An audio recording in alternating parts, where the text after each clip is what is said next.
Yeah. All right, let's clap it up. Welcome to episode 84 of the Five Aside Podcast. Today we are joined by Seb. special guest. Rich too? Yes, sir. Coming up for our guest. Icon. We got a lot to talk about because we just talked about World Cup posters. Gabriel here. Kendrick. All right, Rich, introduce yourself. Give everybody a little explanation of who you are, and we're going to get straight into it. Awesome. Thanks for having me, guys. It's a pleasure to be here. You got to put this in your hands, Oh, man. yeah, there we go. There she is. So I designed the 2026 World Cup FIFA poster for New York and New Jersey. Clap it up for that. Let's go. What is that? Semifinals and final will be And played. finals. Of course, it had to be local to us. You know the vibes. Yes, over at MetLife, or they're calling New York, New Jersey Stadium. And so I designed the poster, and also I'm a creative director, artist, designer.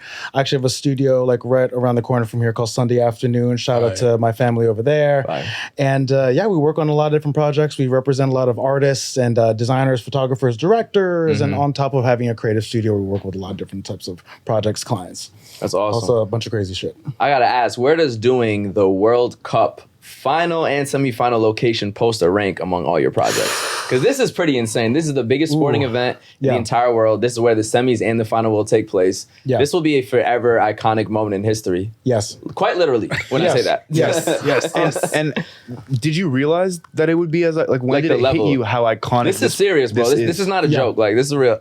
Like when I first got the call, I got the call in January of earlier this year, like right after New Year's, and it was an email from FIFA, and they were like, "Hey, do you want to do the poster?" And you know when you get one of those emails or you get one of those messages or texts or whatever, and then you think like, "Is this real? Is this real life?" Yeah. That started to like hit me, but then after that, it was just like right to work. Yep. Let's talk Yeah, about like what we of got to course. do, yada yada.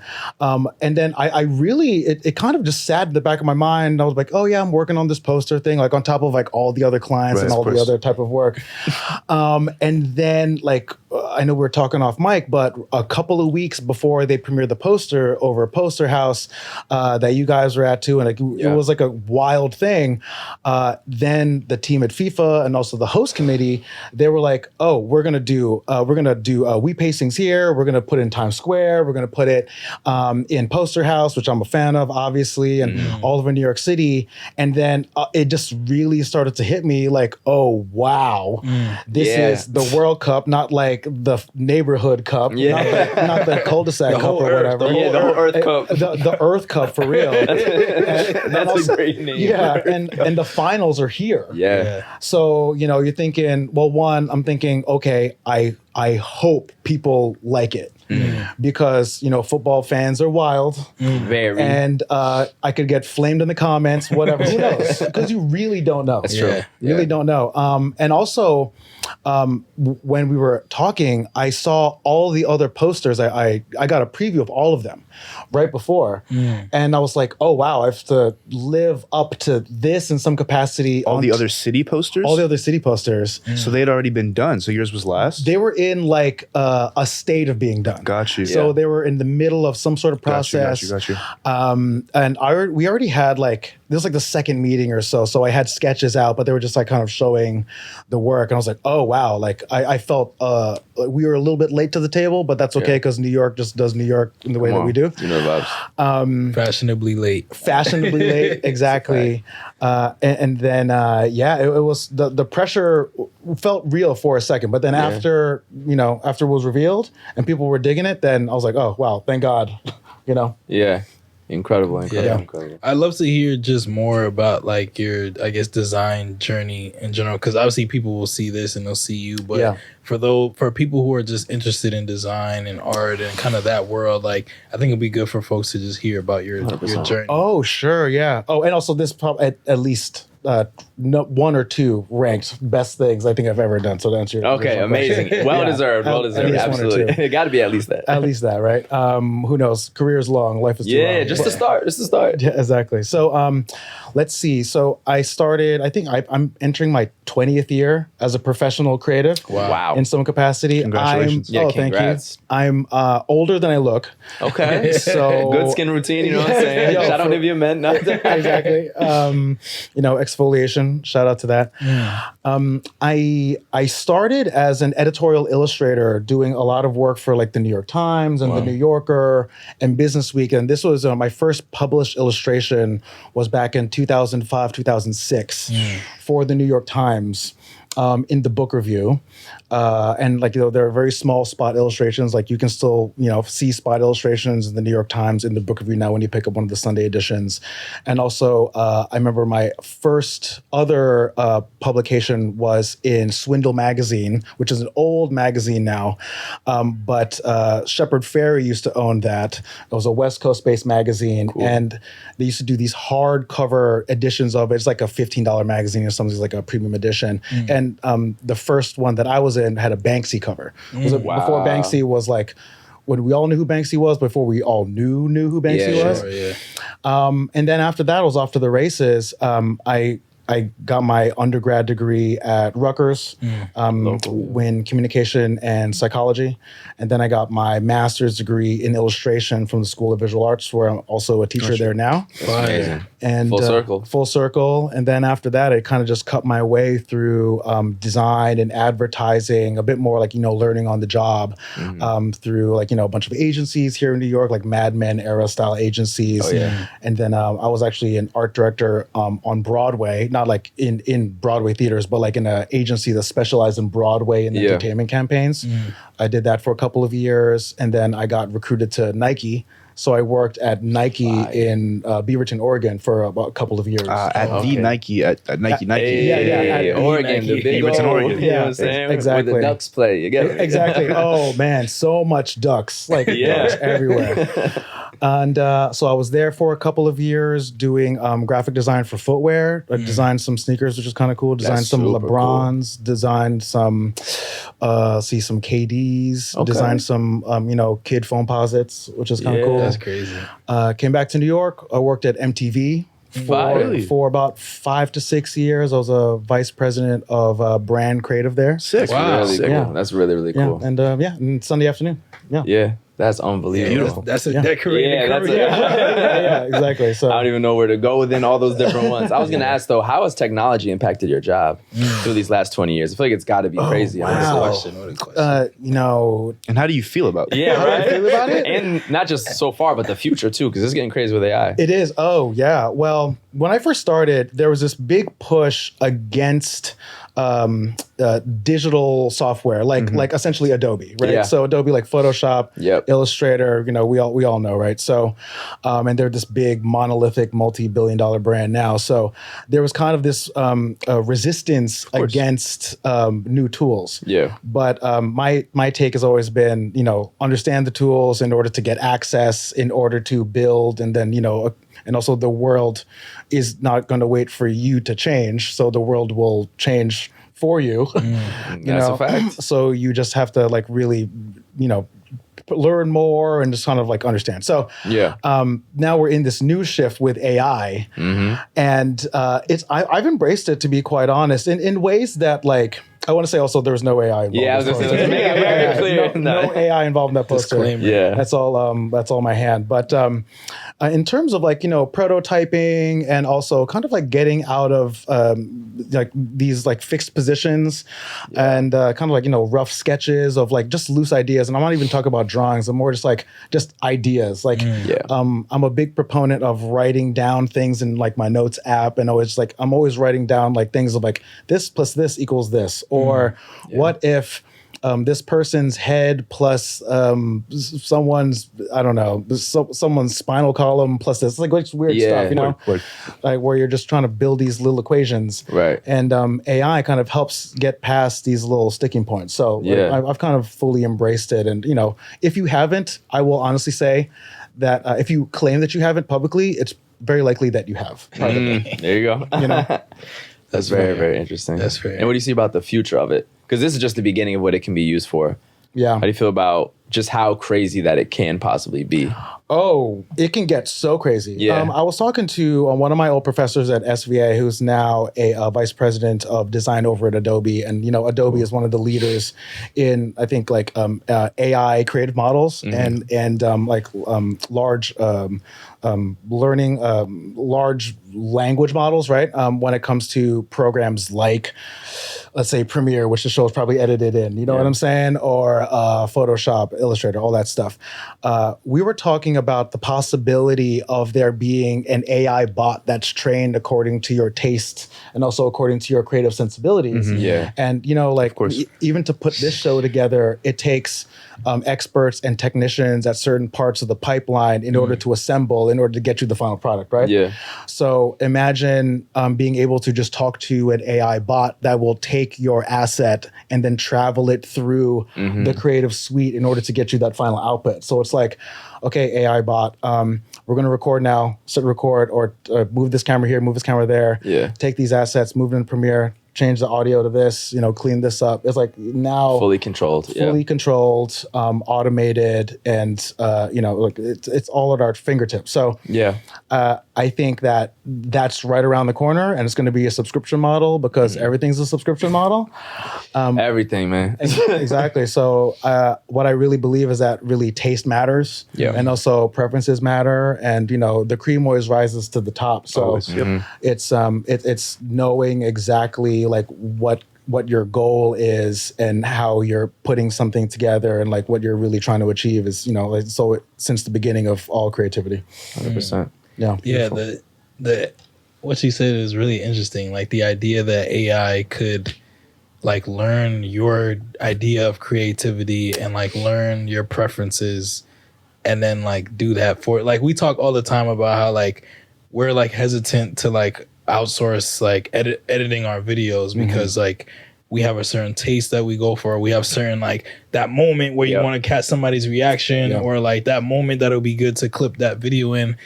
And the idea that like AI would be able to kind of encapsulate your like imagination is insane. Like that's scary. We did start using it though.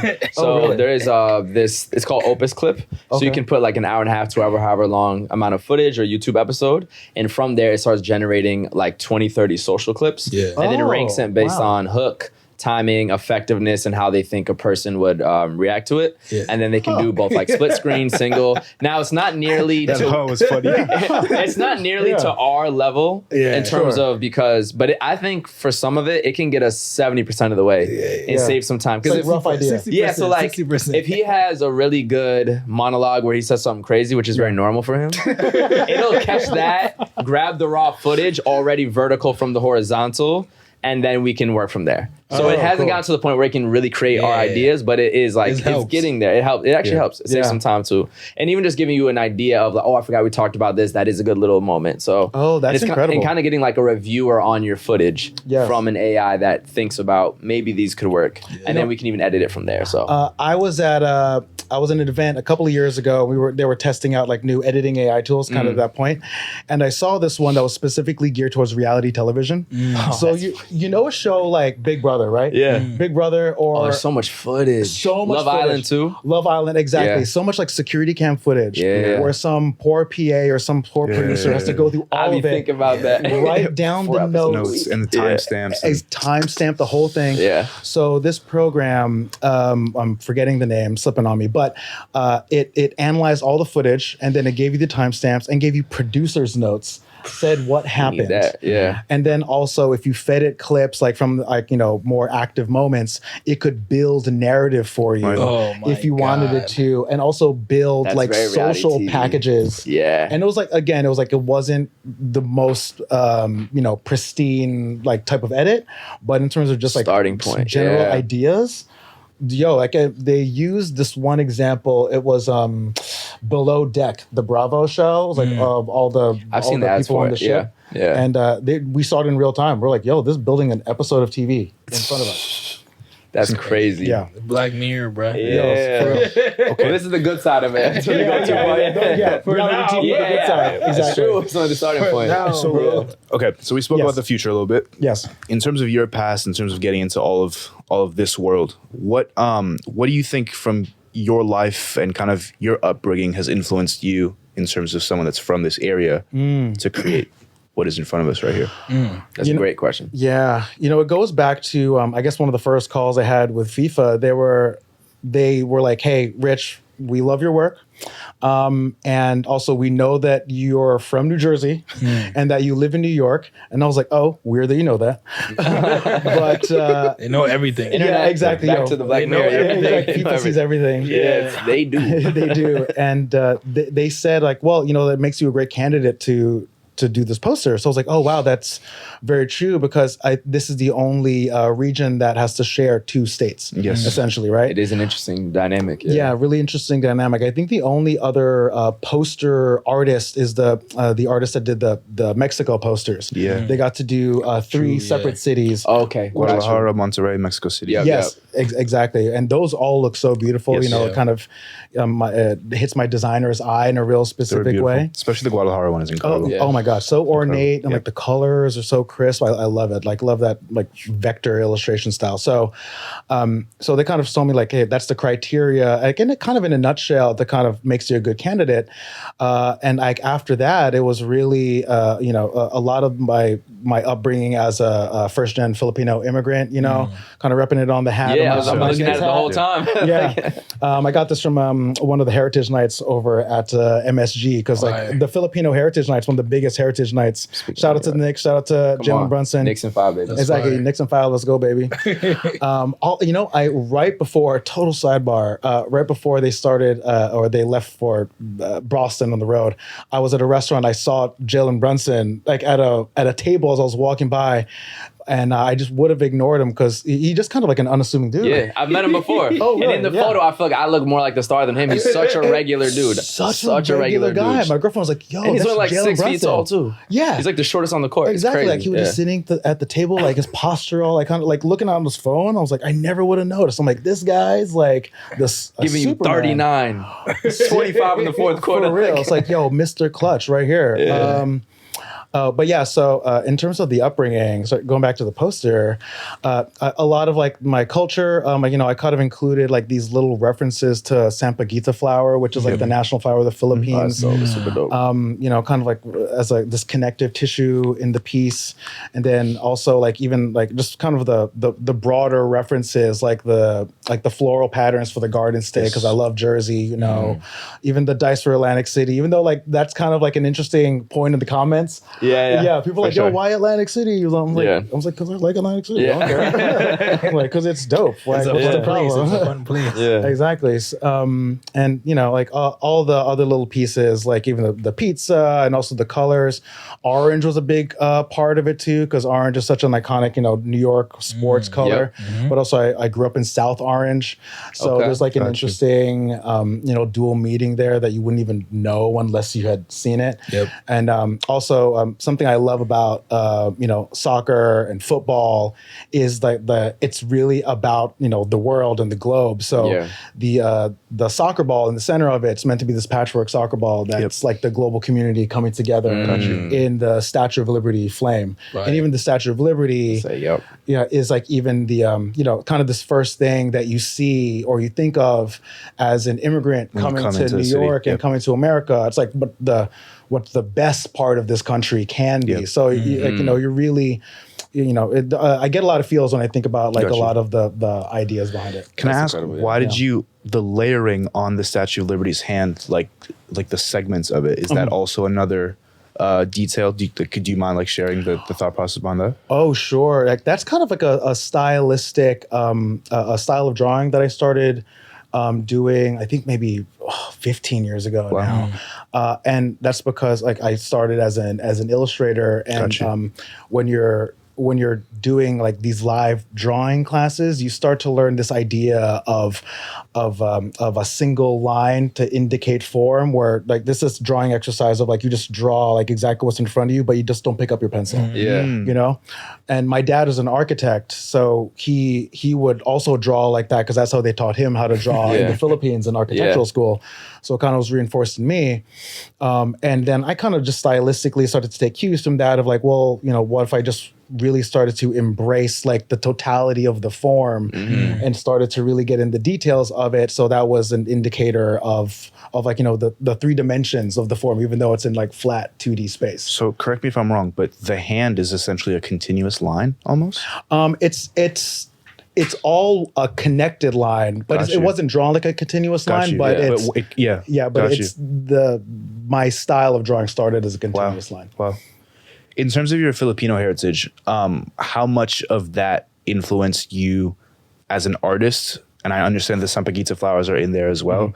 Is there anything else that we might be missing from your Filipino heritage in this? Is there anything that you'd want to shout out that influenced you to create this? Probably, you know, it's really an energy thing. It's an energy thing. It's like a boldness thing, a loudness thing.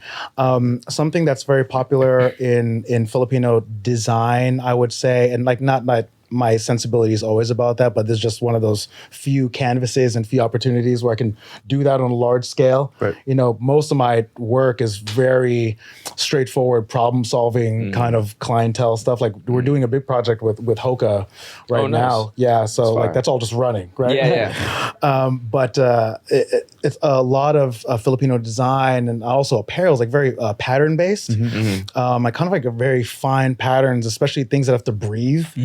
So like even on the corners, there are these kind of soccer net and style patterns, but that also just feels very intrinsically Filipino to me because you think you ever go out to Southeast Asia, it's like 100 degrees on a Tuesday afternoon. And humid, right? It's humid. It's like, so like when I go home, like I just want to step out to get something. I'm just like, I can't do this. This is a lot. So, you know, like I always think about the breathability and like, you know, the things that people just wear. So a lot of that pattern is like kind of like it just evocative of that. Yeah, I mean, I wouldn't have like gotten that until you said it, but now I feel like I appreciate even more like all like the amount of lines that you fit into the image, like on the ball, on the leaves, on this thing in the corner, on the statue, on the hand, on the thing that they're holding, like the amount of line work in general. Like I didn't notice it at first, but now I have like a newfound appreciation for it. So yeah, that's amazing. Awesome. No, I appreciate that, man. Yeah, I think it gets better with time. And I actually like looking at it from like the smaller view too. Just staring at it now, I'm already seeing like I didn't see the soccer cleat before. And we were at the launch event, staring at it the whole time talking. I have that in my house too. I just noticed, I think there's like just continuously more discovery as you look into it, which I think is a really cool piece of history, honestly. Yeah. You should be proud. Like, this is history that you've created, genuinely. Absolutely. No, I think about it a lot, you know? Like when you Google like FIFA World Cup poster and you see like all these posters throughout time. Yeah. Like one of my favorite ones is the 1970 Lance Wyman designed one. He Can you describe it? Is this Mexico? I think this Mexico, is Mexico. 1970. It's dark blue, black outline, soccer ball. Mexico, I think in a 2-line stroke at the bottom of the poster frame. Got you. Simple sans serif. Oh yeah, there we go. It is that one. Yeah, yeah. Got you. So orange, not blue. Or I guess they did in different colors. I think they did in different colors. Yeah. It's like so graphic one. and clean, you know. Got you. My favorite one from the past, I think it was Spain had Miro design it. Let me find that real quick. Mine another animal. And 2002 mine was incredible. Korea and Japan. Yeah. So this was 1982. Unbelievable. To actually have Miro design it too. And then 2002 was, I think, my other favorite. I'll find that real quick. Yeah, what was the 2002? Japan and South Korea. Yeah. They had a super cool one. The paintbrush strokes. Yeah, let me see. While they look for that, what's your favorite detail in the poster that you got to add? And is there an Easter egg that you put in that you can't tell us about, but it's in there? Oh, wow. What a good question. Yeah. No one's asked me that question of... Because I know designers tend to put they'll put one thing that no one else will notice. Yeah. It's not like, it's a very obvious detail, but one that I think is like kind of, that I'm glad that no one said no to. It's the fingernails. There's something like very like, I don't know. It's so very body oriented, and it feels very personal. Yeah, to add fingernails. Yeah, to add fingernails. So it's like it's a purposeful decision. That I'm like, sometimes people feel a certain way about it, which also I like reactions like that, but no one was like. It does feel more alive the more that it's really Lady Liberty holding that torch. And it also feels like a little bit like fingernail paint. Yes. Yeah. Which is definitely, which has been like a point of discussion on the internet and whatnot. Have they really? Have they said that? Yeah, I feel like you mean in general, not for sure. And in sports, like all the basketball players who have been like painting their fingernails and like all the discussion. Yeah, especially basketball and American football. Yeah, for sure. Yeah, it's been a huge thing. Yeah, exactly. It's beautiful. This is 2002, Japan, South Korea. Yes. It almost has some similarities to the Miro one in terms of the strokes. I would say. Yeah. It's like kind of like a splashy energy. Yeah. And it's funny that you mentioned history because we actually did a review of all the previous World Cup posters. And so now it's awesome to have the actual person who's done the most recent one. Oh, yeah. Oh, I love that. 100%. Yeah. Awesome. Anything else you'd want to shout out? Anything else that we might be missing from this story that's important for you to tell? Or your story? Yeah. Oh, what I really think about is it goes back to the history. I've always felt, especially in the past 3 weeks, like very humbled and very grateful to have been able to tell this story. And, you know, I think that there's going to be a lot of designers that are going to do this later on and to just be put into that pantheon, like that's a weird word to say. It's true. Like, no, it's true. Yeah. But to be put on like that shelf, so to speak, it's really trippy. I remember when we were at Poster House, and then they had the screens of all the posters historically. Yeah. That's when it really started to hit me like, oh wow. Like this is kind of sitting on that same shelf. So all I really want to say is just like, so grateful, super, happy to collaborate with FIFA. So nice over there. Like Daniel over at FIFA, the creative director, so dope. Carly, Carly's my ride or die. Shout out Carly. We know Carly. Shout out Carly. Oh, Carly's so cool. Yeah. Like, so dope. Like we became like genuine friends. You know what I mean? Like doesn't always happen when you're working with clients. So shout out to Carly. Shout out to Bettina. Like they were amazing working on this. So before you go, I want to ask you one last question. If you had to put this World Cup poster that you created for New York and New Jersey into a couple words, what would be the words that you'd use to like kind of describe them? Like what are the key words that either you like started off with or what are the words that you would use now to describe it? Either or. Oh, sure. That's a good question. Bold, iconic, image, standing the test of time. Amazing. There you go. I love it. Yeah. Listen, this is clap it up. This will quite literally be in the house of whatever legendary players end up winning the World Cup. Yeah, so once again, congrats on it. Yes. Might be my boys Spain and Lamine Yamal. We'll see. It's gonna be it already is in my house. Yeah. Facts. 100%.